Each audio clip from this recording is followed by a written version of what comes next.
Bike taxi ವಿರುದ್ಧವಾಗಿ ಸಾಕಷ್ಟು ಆಕ್ರೋಶ ವ್ಯಕ್ತ ಆಯಿತು. ನೀವು ಕೂಡ ಕೋರ್ಟಿಗೆ ಹೋಗಿ ಕೋರ್ಟಿಂದ ಆದೇಶ ಬಂದಿದೆ. ಬಟ್ ನಿನ್ನೆಯಿಂದ ಶುರು ಮಾಡಿದೆ, ಆದರೂ ಕೂಡ ಬೈಕ್ ಟ್ಯಾಕ್ಸಿಗಳನ್ನ ಹೆಸರುಗಳನ್ನು ಚೇಂಜ್ ಮಾಡಿ ಬೈಕ್ ಪಾರ್ಸಲ್ಲು ಆ ಥರ ಚೇಂಜ್ ಮಾಡಿ ಬೈಕ್ ಕೊರಿಯರ್ ಅಂತ ಹೇಳಿ ಶುರು ಮಾಡಿ. ಈಗ ಹೈಕೋರ್ಟು ಆದೇಶ ಕೊಟ್ಟಿತ್ತು 3 ತಿಂಗಳ ಮುಂಚೆ, 6 ವಾರ ಕೊಟ್ಟರು. ಮತ್ತು ಅವರ ಕೋರಿಕೆ ಮೇರೆಗೆ 6 ವಾರ ಕೊಟ್ಟಿದ್ದರು. 6 ವಾರ ಮುಗೀತು, ಅಪೀಲು ಹೋಗಿದ್ದರು ಡಬಲ್ ಬೆಂಚ್ಗೆ.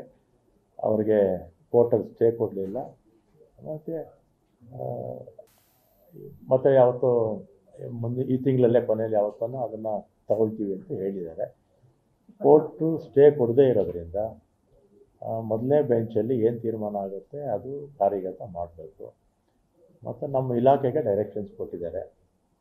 ಅವರು ಕೂಡ ಕೋರ್ಟು ಆದೇಶ ಇದ್ದರೂ ಕೂಡ ಬೇರೆ ಬೇರೆ ಹೆಸರಲ್ಲಿ ಮಾಡ್ತಾ ಇರ್ತಕ್ಕಂಥದ್ದು ಕೊರಿಯರು, ಪಾರ್ಸಲ್ಲು ಈ ರೀತಿ ಎಲ್ಲ ಮಾಡ್ತಾ ಇದ್ದಾರೆ.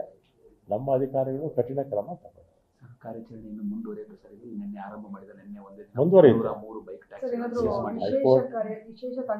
ಮಾಡ್ತಾರೆ ಸರ್. ಈಗ ಕೊರಿಯರ್ ಪಾರ್ಸಲ್ ಅಂತ ಮಾಡ್ತಿದಾರಲ್ಲ, ಆ ಕಂಪನಿ ಮೇಲೆ ಏನಾದರೂ ಕ್ರಮ ಕೈಗೊಳ್ಳುವಂಥದ್ದು ನೋಟಿಸ್ ಕೊಡುವುದು ಈಗ ಹೈಕೋರ್ಟ್ ಆದೇಶನೂ ಇದ್ದರೂ ಕೂಡ ಉಲ್ಲಂಘನೆ ಮಾಡ್ತಾ ಇದ್ದರೆ ಅವ್ರ ಮೇಲೆ ಕಠಿಣ ಕ್ರಮ ತಗೊಳ್ತಾರೆ.